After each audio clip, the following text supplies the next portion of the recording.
Voilà, on m'a donné carte blanche pour vous parler d'un sujet et j'ai choisi de vous parler des études d'association à l'échelle du génome. Pourquoi? Parce qu'en 2016, fin 2016, la première étude sur une association potentielle entre les pesticides et les gènes est entrée dans la base de données centrale de Londres. C'est une étude qui a été menée... Oups, vous m'entendez mieux? Ok, merci. C'est une étude qui a été menée donc, aux États-Unis. Voilà. Alors, la maladie de Parkinson, c'est une maladie à spectre très particulier. C'est une maladie dite très complexe. On sait que c'est une maladie liée à l'âge. C'est une maladie aussi qui est beaucoup plus fréquente chez les hommes que chez les femmes. Beaucoup de facteurs environnementaux interviennent. On sait que les fumeurs font moins de Parkinson. On sait que les buveurs de café, les buveurs de thé aussi font moins de Parkinson. Les diabétiques, ceux qui ont une surcharge pondérale, ont moins de Parkinson aussi. Quand le cholestérol ou les lipides sont mauvais sur le plan cardiaque, il y a moins de Parkinson aussi. On sait que les Parkinsoniens répondent aux antihypertenseurs, répondent en termes de traitement aussi aux antidépresseurs, aux anti-inflammatoires. Bref, c'est tout et c'est rien. Au niveau génétique, pour la maladie de Parkinson, on sait aussi qu'il y a des formes familiales, elles sont bien établies, comme la maladie du Gaucher. On sait qu'il y a des variations géographiques importantes, c'est moins fréquent en Asie qu'en Europe. On sait qu'il y a des traits mendéléens bien établis aussi, plus de 13 gènes, je parle des gènes à ce niveau-là, ont été liés clairement à la maladie de Parkinson. On sait qu'il y a des traits non mendéléens aussi, parce que d'autres GWAS, donc d'autres études à l'échelle du génome, ont déjà été menées, rien à voir avec les pesticides, mais 11 nucléotides ont déjà été pointés, 11 SNP clairement, donc il y a des traits non mendéléens aussi dans la transmission et la pathogenèse de la maladie de Parkinson.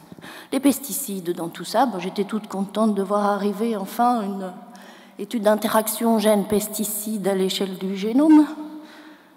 C'est vrai qu'il y a des arguments. Il y a eu la fameuse étude de Dutheil en France, publiée en 2010, sur les utilisateurs d'insecticides. Une étude on dit c'est une petite étude.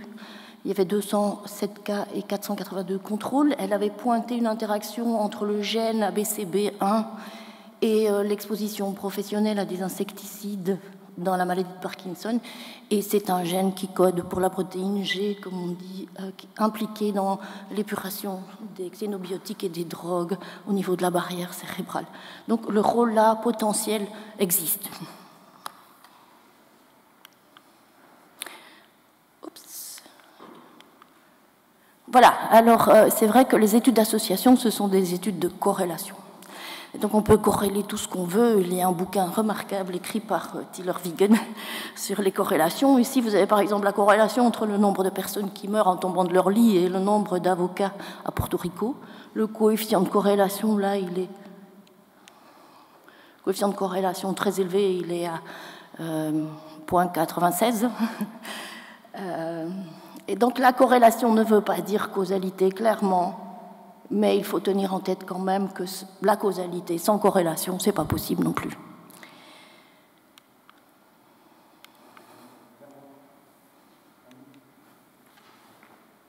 Ah, c'est chez toi que je dois regarder?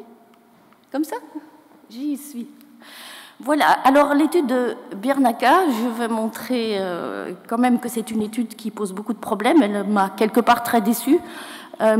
Mais ça reste un pas très important dans l'évaluation des risques des pesticides sur les maladies dites fréquentes, comme la maladie de Parkinson, mais aussi tous les cancers.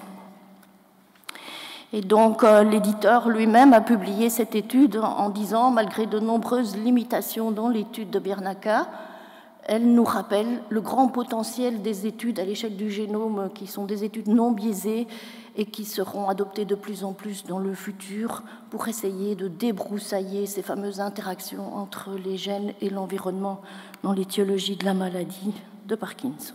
Voilà, alors comme je suis professeur d'auditoire, je préfère toujours expliquer tous les termes que j'utilise quand je donne un cours. Donc, qu'est-ce que les études à l'échelle du génome? C'est quoi une étude à l'échelle du génome? Il faut d'abord comprendre énormément de concepts derrière ces GWAS. Ah là, il est parti sans moi.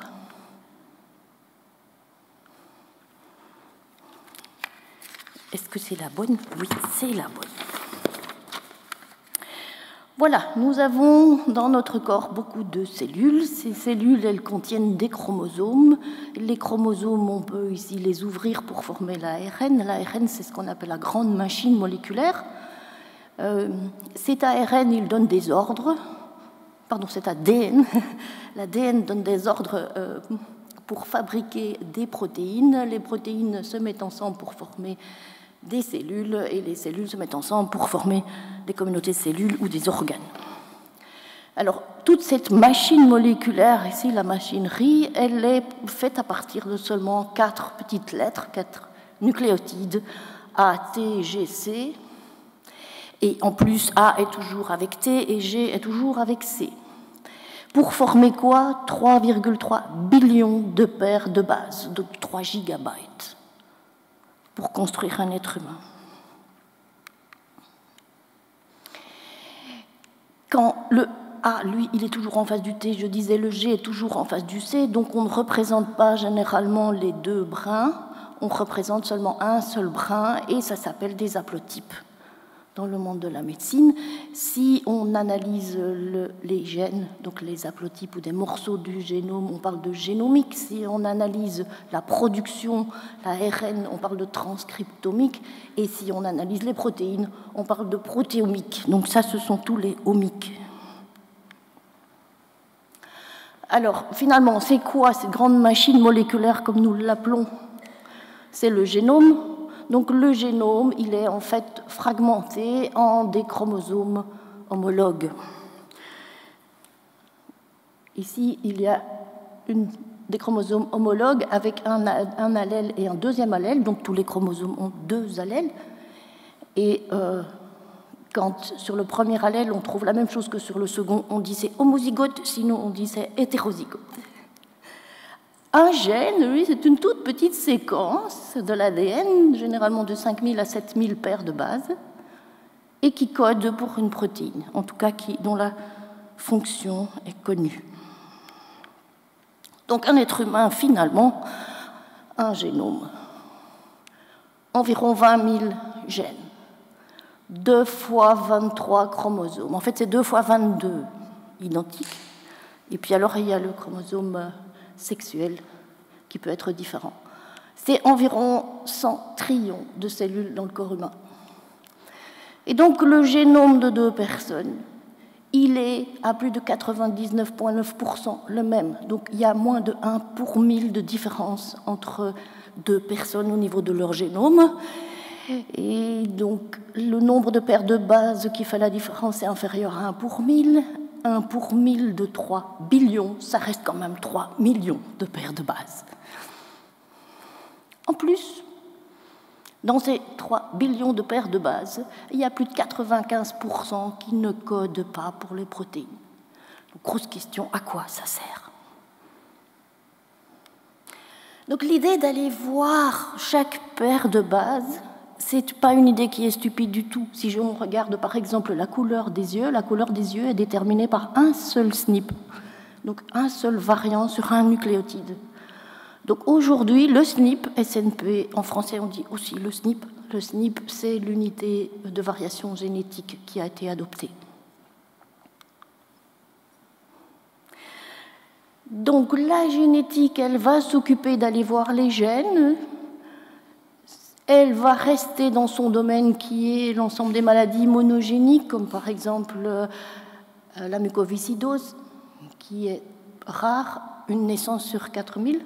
Enfin, ça fait beaucoup de cas quand même, mais ça reste une fréquence rare sur le plan génétique.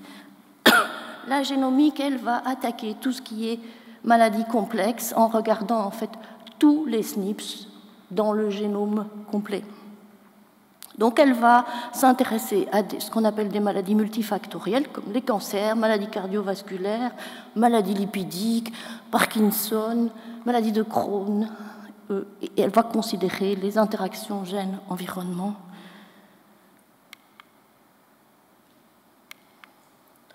Voilà, et donc ce qu'on va regarder, c'est la base de l'outil statistique que vous avez eu en première année d'université.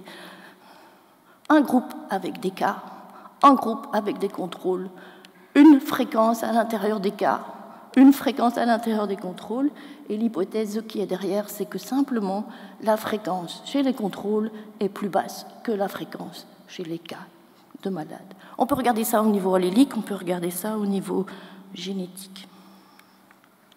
Les outils tout à fait classiques de l'épidémiologie pour attaquer le problème de l'interaction, c'est ici un odds ratio conventionnel pour une interaction entre un gène et l'environnement, mais on va monter ces modèles. Si on fait 500 000 SNP, on va avoir 500 000 modèles. 500 000 modèles, ça veut dire 500 000 p-valeurs.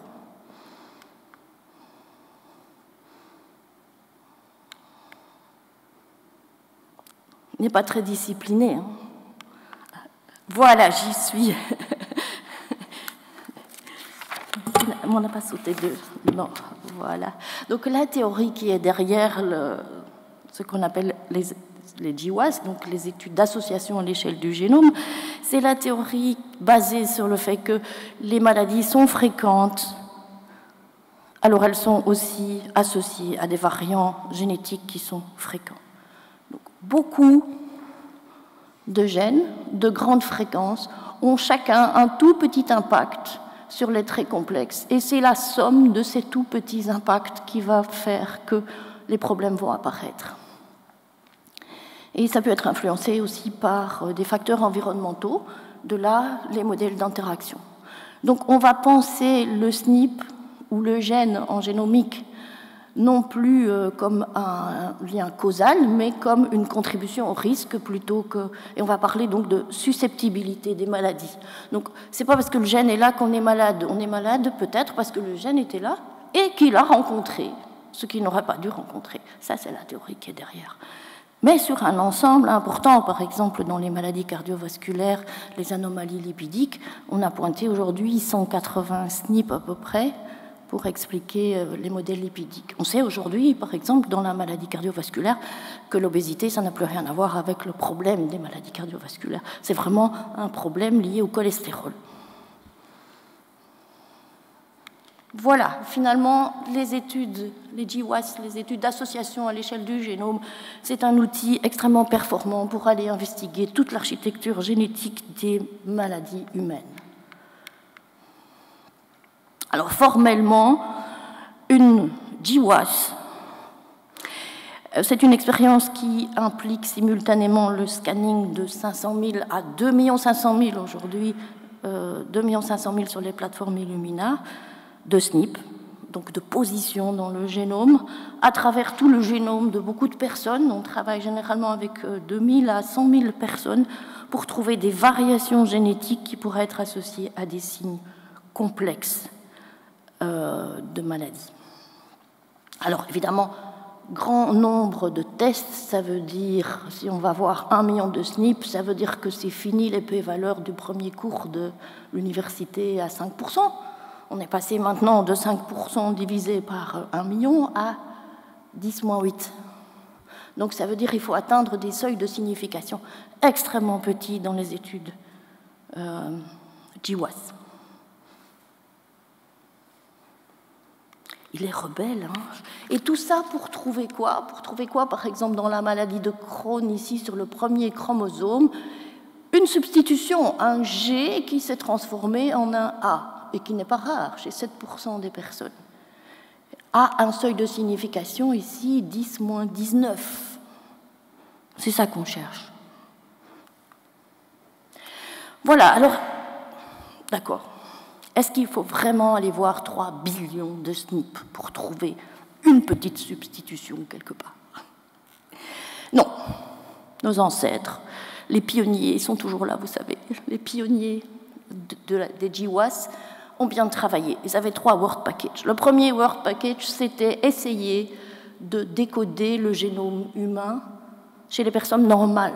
Et donc ça, c'est le fameux grand projet AppMap, pour fournir une référence d'un génome humain.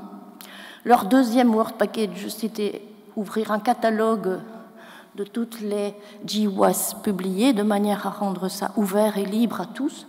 Et puis leur troisième Word Package, c'était chercher des corrélations à travers les variants génétiques, donc des corrélations entre les SNP, de manière à ne pas devoir pointer tous les SNP. Si 4 SNP sont corrélés, vous en connaissez un, eh bien par la régression linéaire simple, multiple là, puisqu'il y a 3 variables, on va trouver les 3 autres sans problème, on n'a pas besoin de génotyper tous les SNP.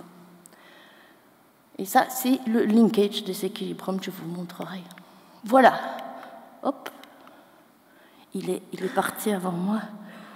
Donc ça, avant de construire ce grand immeuble, cette grande construction de la génomique et tout ce qui suit, il fallait donc le décodage du génome humain qui a été signé en 2000, qui a été commencé un petit peu plus tard et qui cherche quoi? Ici, j'ai mis un petit haplotype de référence pour expliquer ce qu'on cherche.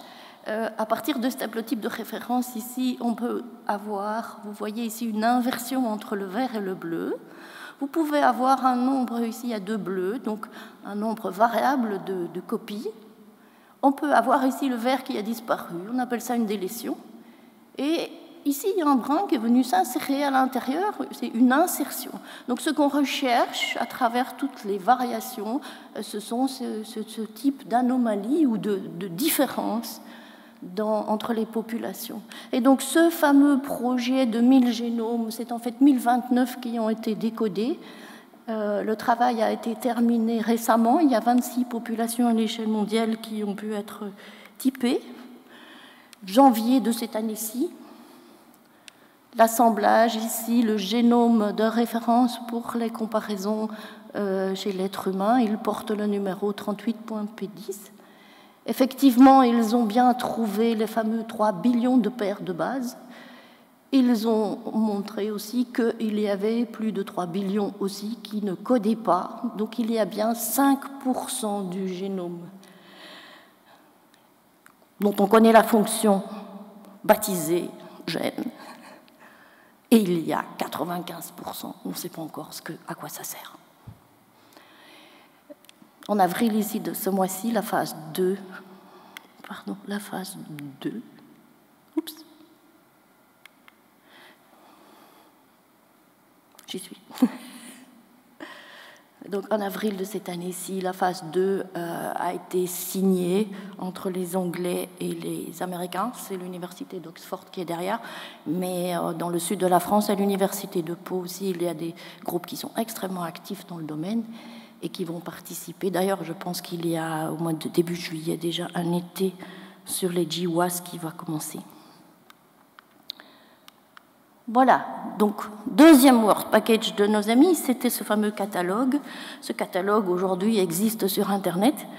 J'ai entré la semaine dernière le mot pesticide à l'intérieur et j'ai bien trouvé une étude, la fameuse étude de Birnaka dont je vous ai parlé.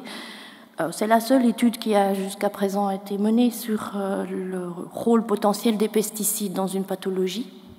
Ici, la maladie de Parkinson. Actuellement, donc, ce registre, il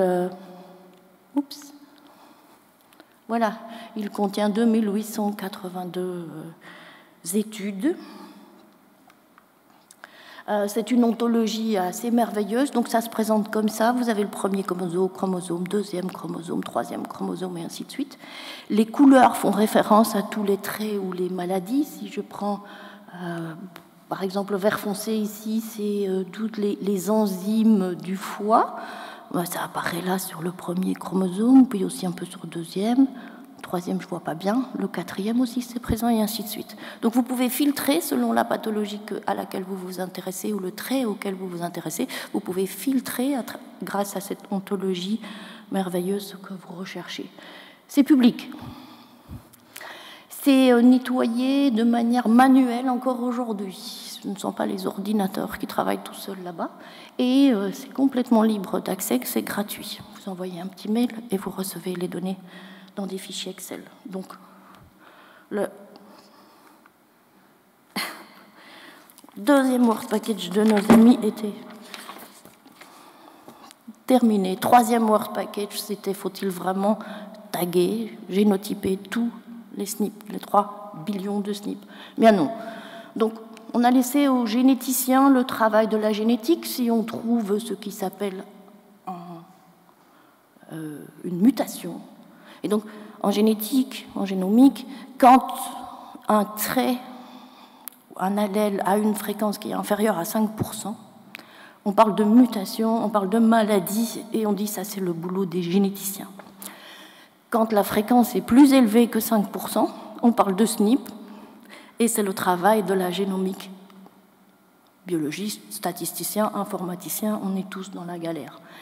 Et donc l'idée, c'est de travailler donc avec des associations indirectes. J'ai besoin que ça fonctionne.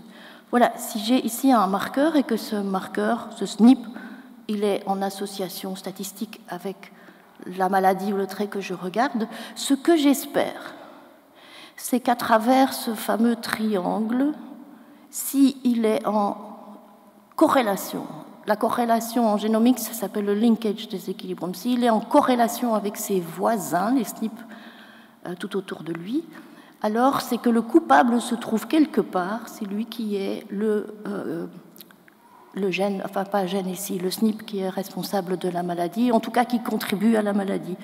Donc il ne faut pas séquencer toutes les paires de bases. Si on séquence une série de paires de bases qui elles-mêmes sont en association, alors on sait que le coupable va passer dans l'histoire.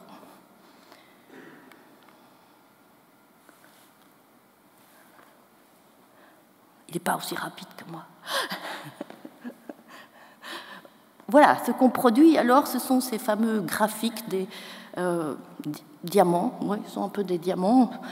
Donc, il faut voir ça vraiment, c'est un coefficient de corrélation au sens classique du terme, même si dans des livres vous trouvez des déprimes d'air, des choses comme ça. C'est vraiment un coefficient de corrélation au sens classique du terme, mais calculé entre des valeurs qui sont 0,1, tout simplement. Et donc, quand c'est 0, c'est blanc, quand c'est 1, c'est rouge, et puis il y a tout le range des valeurs entre les deux. Ici, par exemple, il y a 3 SNP qui sont dans le rouge. Ça veut dire que si on en mesure un des 3 et qu'on possède une fonction linéaire qui va les unir, eh bien les deux autres, on peut les déduire, on peut les calculer. En général, ces fonctions de la distance, plus ils sont proches, plus ils sont corrélés, je dirais, mais on peut trouver, par exemple, ici, vous voyez 3 SNP, je descends, ils sont corrélés à celui-là. Donc si vous mesurez celui-là, vous pouvez produire ces 3-là par calcul, tout simplement.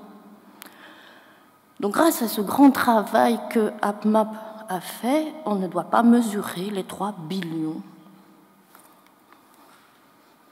Alors comme j'ai un peu de temps, il y a quelque chose de très amusant. À partir de 1387 échantillons de personnes issues de toute l'Europe, chez lesquelles on a scanné plus ou moins 200 000 SNP, les 2 premières composantes principales, donc ce sont des combinaisons linéaires des 200 000 SNP, ici, ont été utilisées pour projeter la première composante et puis la deuxième composante.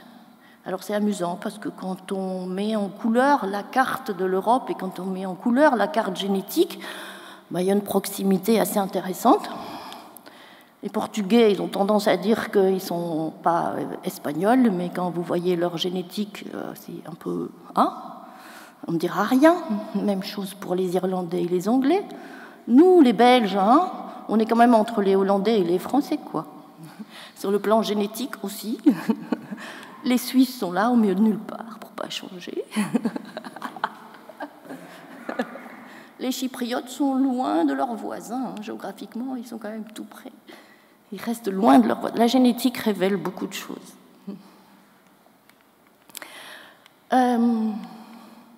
Voilà, point important aussi, c'est qu'il y a eu 3 générations de technologies. Actuellement, celle qui est le plus en avant, c'est la 2e génération. Et ça, en moins de 10 ans. Parce que c'est en 2008 qu'on a vraiment commencé à remplir les bases de données, comme la base de données des GWAS. La première GWAS, la première étude d'association à l'échelle du génome, est entrée dans la base de données en 2008. Et donc il y en a 2800 maintenant. 3 générations, c'est important d'en parler. La première génération, c'est ce qu'on a appelé les microarrays, qui taguaient, qui génotypaient SNP par SNP. Alors il y avait beaucoup d'erreurs. Il y avait une seule fois les SNP étaient marqués et ça ne taguait évidemment que les SNP qui étaient connus puisque la capacité n'était pas d'aller jusqu'à 3 billions. Alors est arrivée la nouvelle génération, les NGS comme on les a baptisés, et en janvier de cette année-ci, j'ai lu dans les journaux que la France avait annoncé un achat important de machines et un appel à tout le pays, ce plan scientifique pour lancer des études. Donc si vous avez envie d'écrire un protocole, allez-y. Ici, quelle est la différence majeure entre cette nouvelle génération de séquenceurs? C'est qu'on ne va plus séquencer SNP par SNP, mais on va séquencer 100 à 600 en une fois, à partir d'un point de départ qui est aléatoire. Et on va répéter un grand nombre de fois, 25 millions ici, ces marquages de séquences. Donc le résultat se présente sous la forme d'une feuille Excel. Vous voyez que ces parties ici, elles ont été séquencées souvent. Celles-là, elles n'ont pas été beaucoup séquencées, celles-là un peu moins souvent. Et on va regarder en fait la similitude à travers tous les séquençages qu'on a fait. Donc ici, par exemple, ça c'est une erreur de marquage par rapport à l'ensemble. Toutes les autres, elles disent bien que c'est la lettre qui est la lettre en lien ici avec, sur cette ligne-là, le génome de référence, le Word Package numéro 1 de nos pionniers. Donc voilà à quoi ça sert. Ça sert à faire les alignements. Et qu'est-ce qu'on cherche avec ces séquenceurs de nouvelle génération? Par exemple, ici, on cherche 7 délétions. Donc, sur les 14 répétitions qu'il y a eu dans cette partie du génome, 12 fois sont apparues des séquences avec des délétions. Donc, on dit là, il y a une anomalie par rapport au génome de référence, il y a 7 délétions. Ça, c'est mon ami Jérôme. C'est un ingénieur qui travaille avec moi. Ça, c'est la petite machine qu'il utilise. Donc, physiquement, c'est pas très grand. Hein. Mais ça, c'est un séquenceur, c'est un petit séquenceur. C'est un séquenceur pour les bactéries. C'est pas le séquenceur du génome humain. La machine qui permet de séquencer le génome humain complet, il y a 3 machines comme ça aujourd'hui au monde. J'ai encore regardé avant de partir il y a quelques jours, donc le 10 mai. Il n'y a que 3 machines pareilles au monde. Comme on répète plusieurs fois, on a très peu d'erreurs de génotypage, c'est inférieur à 1 pour 1000, le nombre d'erreurs. Le problème, c'est que même pour des petits génomes comme les génomes des bactéries qui sont 1000 fois plus petits que le génome humain, il faut des machines Linux, ça ne tourne pas sous Windows, ça c'est du rêve. Et lui, il utilise une machine ici, Jérôme, de 60 gigas avec 8 processeurs. Pour un fichier de 300 SNP ici, qui fait à peu près 600 mégabytes, il faut 1 heure pour traiter. Voilà. Novembre 2016, je ne les ai pas encore vus, je les ai vus sur Internet. Il y a la 3e génération qui est arrivée. Ce sont les mignons, comme on les appelle, les nanopores. C'est une clé USB qu'on tient dans la main. La clé USB elle-même, elle coûte 2000 €, c'est pas très cher non plus. C'est rapide, c'est mobile. Le problème, c'est le taux d'erreur qui est de l'ordre de 5 à 10%. Ça coûte encore très cher pour une seule analyse, mais il y en a déjà 14 dans le monde maintenant, donc ça va vraiment très très vite. Je reviens maintenant à l'étude de Bernacca sur les pesticides. Et donc le commentaire de l'éditeur dans l'étude, c'était que le seuil nécessaire pour atteindre une signification dans les études à l'échelle du génome n'était pas atteint, ni pour les SNP, ni pour les approches par gènes. Donc quand on a les SNP, on peut reconstituer les gènes, puisque les gènes, c'est 5000 à 7000 SNP. Et c'est ce qu'ils ont fait, ils ont reconstitué à partir des SNP qu'ils avaient les gènes, et c'est ça qu'on appelle une analyse gène-environnement-interaction. Alors, il dit de manière intéressante, je trouve que le mot est mal choisi. J'aurais dit tristement, aucun des gènes qui a été mis en évidence dans la littérature est quand même, je dirais de manière assez crédible aujourd'hui, aucune des interactions n'a été renforcée par l'étude de Bernacca. J'étais un peu triste après. Voilà, l'étude de Bernacca, les résultats. Quand on fait une étude à l'échelle du génome, les résultats se présentent sous la forme d'un Manhattan. Voilà. Alors, un Manhattan, sur l'axe horizontal, ici, vous avez les chromosomes. Donc, le premier, c'est le plus grand, puis le deuxième, le troisième, et on va jusque le chromosome 22. Ils sont classés selon la largeur des chromosomes. Et sur l'axe vertical, ici, ce qu'on a, c'est moins le logarithme en base 10 de la p-valeur. Donc, si j'ai fait 1 million de tests, j'ai 1 million de points sur mon graphique.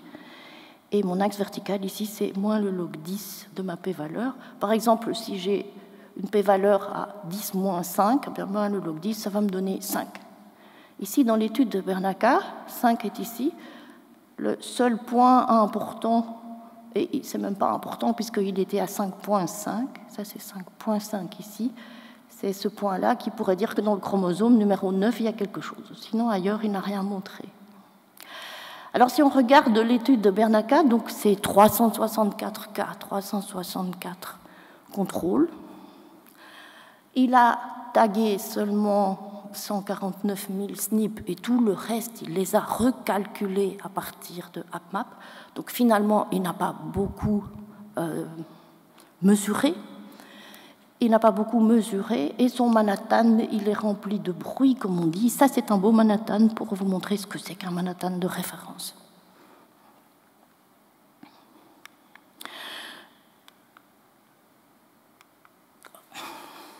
Voilà. Donc, l'étude de Bernacca, c'est une étude où il y avait une très, très mauvaise évaluation de l'exposition aux pesticides. Comment ont-ils fait? En allant voir dans les annexes, les suppléments à l'article, on trouve le questionnaire qui a été utilisé. Ils ont appelé par téléphone tout simplement et puis ils ont posé la question à la personne: est-ce que vous avez été exposé aux pesticides? Est-ce que vous avez jamais utilisé les pesticides dans vos hobbies ou bien dans votre travail? Et la réponse est oui ou non.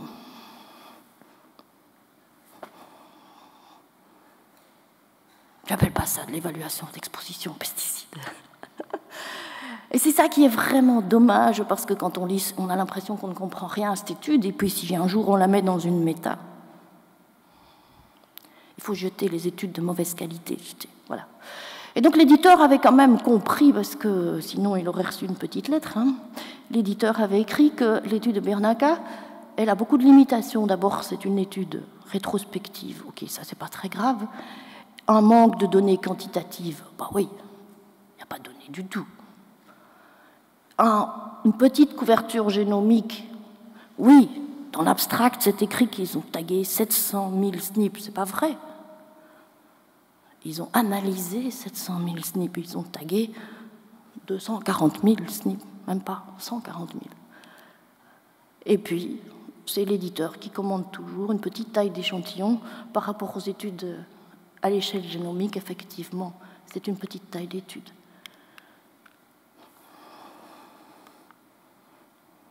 Voilà, la plateforme, je vous ai parlé des plateformes.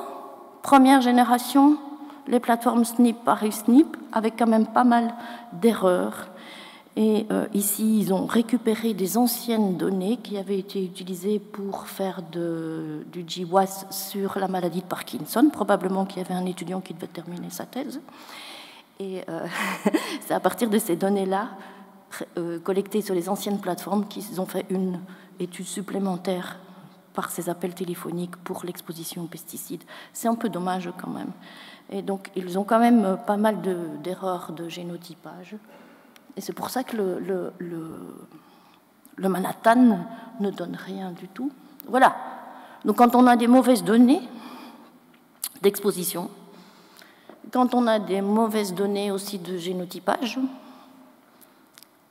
même avec les outils les plus performants sur le plan mathématique, on ne sortira jamais quelque chose de bien. Ça, je reste convaincue. Les GWAS, en général, ont quand même permis de découvrir pas mal de nouveaux mécanismes de maladies, à la fois dans des maladies rares et dans des maladies moins rares. Les maladies cardiovasculaires, c'est de nouveau le domaine où il y a eu le plus de progrès évidents. Les cancers, voilà, cette année-ci, non, c'est en 2016, l'an dernier, les États-Unis ont décidé de faire une espèce d'immense plateforme ici qui s'appelle Genomic Data Commons, dans laquelle en fait toutes les données génomiques à propos des cancers seraient entrées. Et pourquoi? Bon, pour tenter d'identifier des fréquences porteuses dont je vous ai parlé, de définir des déterminants de réponse au traitement. On sait aujourd'hui qu'il y a des personnes qui développent des effets secondaires à certains traitements, voire qui ne répondent pas à certains traitements parce qu'elles ont un marqueur particulier. C'est ça qu'on appelle la médecine personnalisée sur le plan génétique. Surtout designer des essais cliniques à partir aussi de certains, donc ils appellent ça des lésions génétiques, mais à partir de certains marqueurs qui ont été mis en évidence.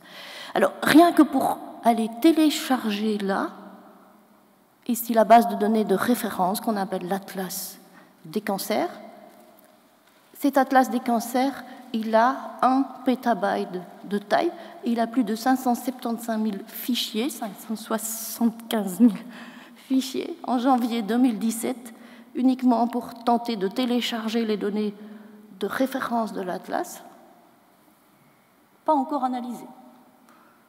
Avec un ordinateur quand même assez puissant, 10 gigabytes par seconde, il fallait 3 semaines.